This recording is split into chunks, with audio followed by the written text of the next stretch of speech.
কাকা এই নিয়ে 2 দিন আসলাম। একবার আসো আর 100 বার, আমার জবাব একটাই, আমার জমি আমি দেব না। এখানে বড় একটা ফ্যাক্টরি হবে, আর 10 জন কাজ করার সুযোগ পাবে, আপনার এলাকা উন্নত হবে।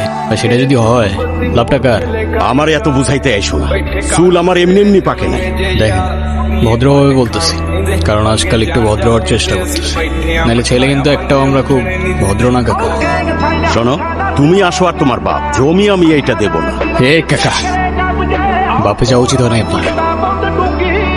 আর জমি লাগবে বলছি তো লাগবে, ব্যাস। আলতা, তুমি এখানে? বাবা তুমি ভিতরে যাও। যাও না, আমি আসতেছি। আমি জানতাম না উনি তোমার বাবা। আর এসব আমি করতে চাই নাই। রাজু কাকা আমারে বারবার জোর করতেছিল, আমার কিছু করার ছিল না রীতিকা। আমি আশা করবো আজকের পর থেকে আপনি না আমার পিছু করবেন আর না আমার সামনে আসবেন। আমি মানুষ চিনতে ভুল করে ফেলছি, আমার আগে বোঝা উচিত।